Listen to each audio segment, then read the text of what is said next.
Hey y'all, I'm back and I have more of your paranormal stories that I'm super nervous to read. I was going through the subreddit, there's so much stuff right now. Please ignore the weird side bang. I don't know. My hair's not cooperating. I washed it today and I was gonna wear it natural, but it was This first story says, shadow figure in my closet and other stories from this house. Hi Courtney, I've been watching for a long time, but recently started watching your channel again and was inspired to share this story. My family and I moved into a fairly new townhouse when I was in middle school, and I never had any weird experiences up until I was in early high school. For starters, my best friend and I were laying in bed late one night and we were just laughing and reminiscing on memories when we both suddenly got quiet. We looked at each other and then into the same corner above my closet.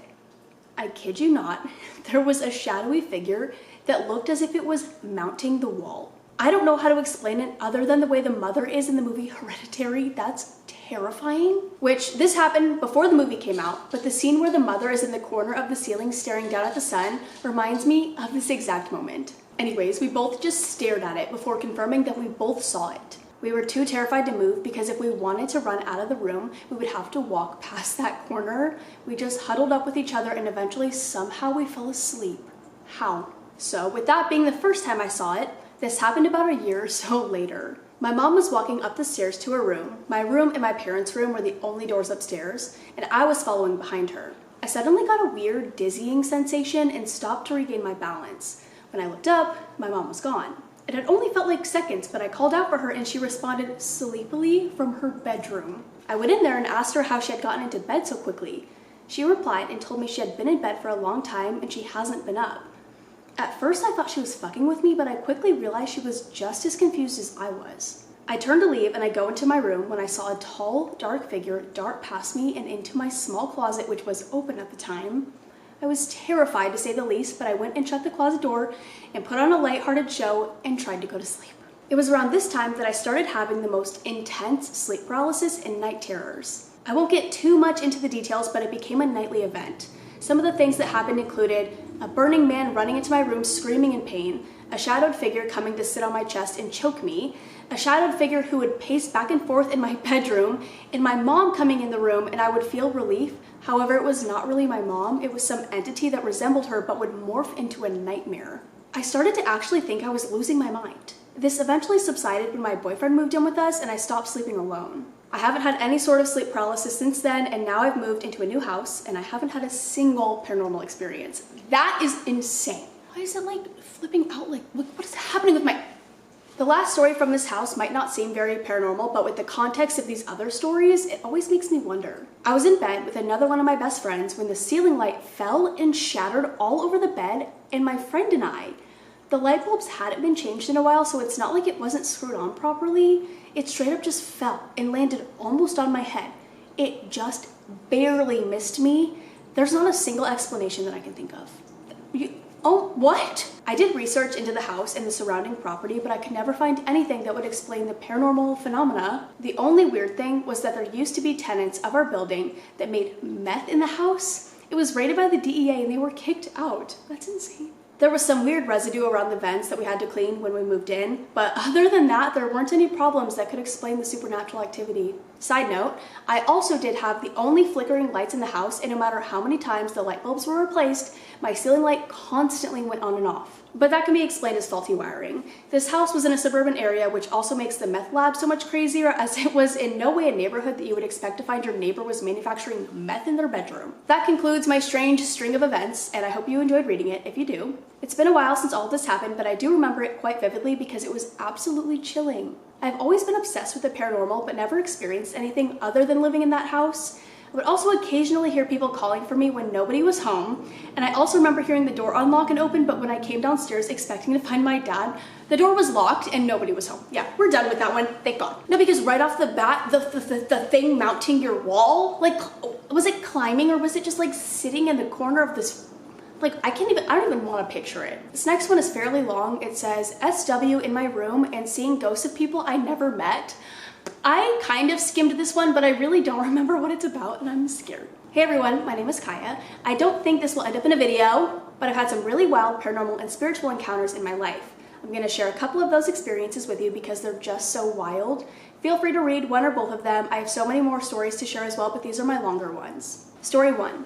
When I was around 12 years old, my family and I lived in a 3-bedroom house. My room was all the way in the back, away from all the others. I had a unique bunk bed with a desk underneath, so I slept on the top bunk closest to the high ceilings. There was always something eerie about that room. I would get nightmares often, and I was always on edge and jumpy at every noise. I'm not a paranoid person, so this was always unusual for me. One night, I went to bed around 10 p.m. A few hours later, around 3 a.m., I was woken up by scratching sounds in the corner of my room near the window. My room was dark, but in the corner, illuminated only by the faint window light, was a strange creature, shut the fuck up, with pale grayish blue shiny skin. It had long arms and legs, it was tall and bony with no hair, and its facial features had minimal detail. It almost looked like a terrifying imitation of a human, but not quite human enough. That is the last thing I expected to read right there. I thought you were gonna say you saw like a shadow, not like a literal creature. It moved in like a spider-like manner, crawling up the walls and across the ceiling towards me. Its bones would crackle as it moved. I could sense that the intentions of whatever this was were not good. I do want to say this was not sleep paralysis. I've experienced it since I was about 5 and this was not the same. For a moment, fear froze me in place, but I eventually tore myself out of bed and flew down my ladder and quickly went towards my parents' room. Now the fact that I wouldn't even go, I would just jump. As I left, I could still hear the crackling of bones wandering in my room. To get to my parents' room, you also have to go down the hall, through the living room and past the kitchen. The ceilings in our living room were very high. They were towards like 15 to 20 feet tall. In the darkness, I noticed 2 shadowy figures standing dead center in the middle of our living room. This makes me want to throw up. They were so tall that their heads almost brushed the ceiling. They were completely made of shadow, skinny and giant, lacking in any distinguishable features. Despite my initial fear, their presence didn't give off any threatening or aggressive vibes, unlike the creature that had been in my room. Slowly and admittedly still terrified, I cautiously passed them on my way to the room.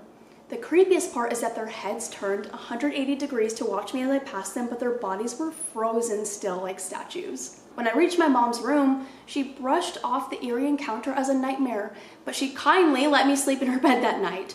Although I never quite figured out what those creatures were, I'm grateful I never had to face them again. If that's the first story, I don't think I want to read the second one. The fact that it was like, I don't even know, I don't have words. Seeing that thing in your room, in the glow of the window, and having to like go down a ladder, run to your parents' room, but then running into more. I'm sorry. You're like, I would throw up and poop and pee and I don't know. I would faint. I think I would actually faint or have a heart attack. I don't know. Story 2. Following this into my teenage years, I had plenty of supernatural encounters, most of them being harmless. Spirits, angels, and those who have passed and were just communicating. Rarely did I ever have pure, terrifying paranormal experiences like in the story before. This one, despite not being scary, was definitely unsettling and had stood out to me.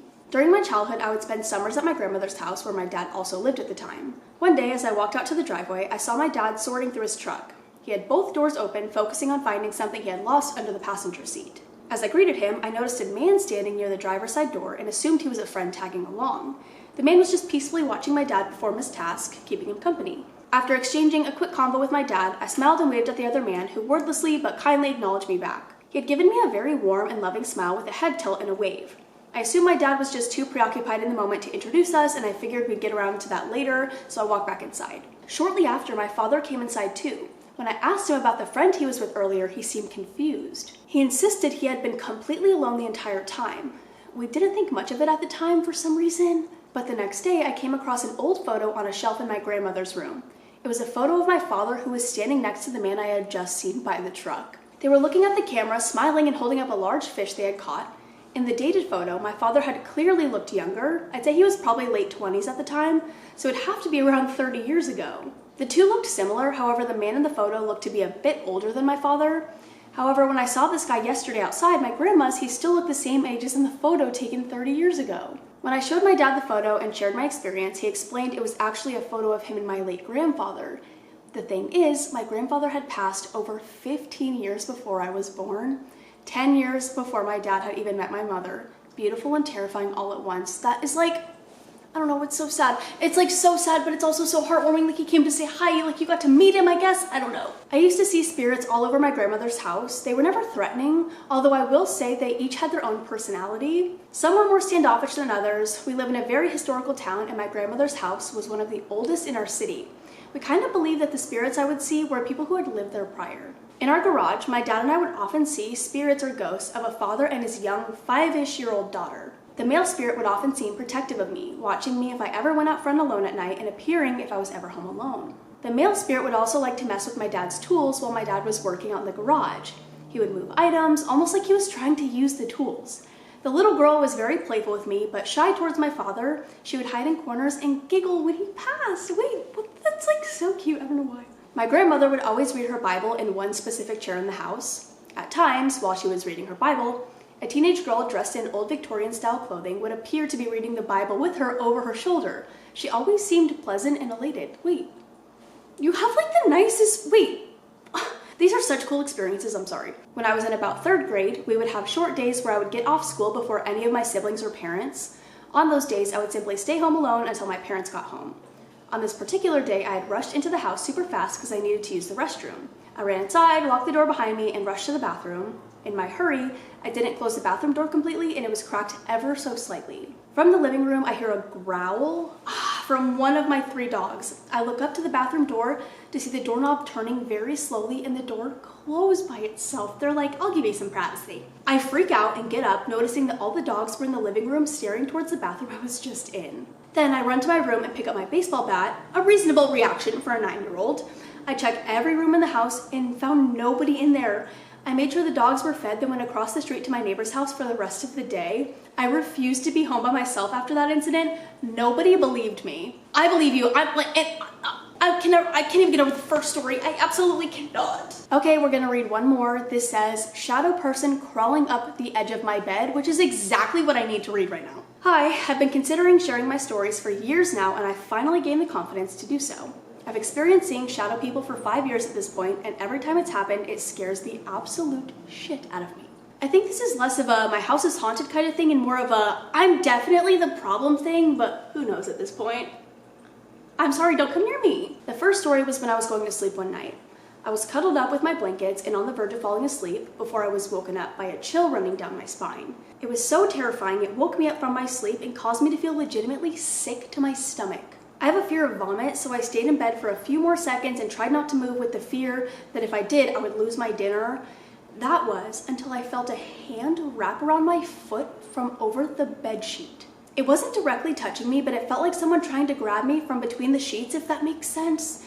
I thought that maybe my dog had woken up and wandered into my room as she used to do when she was a puppy.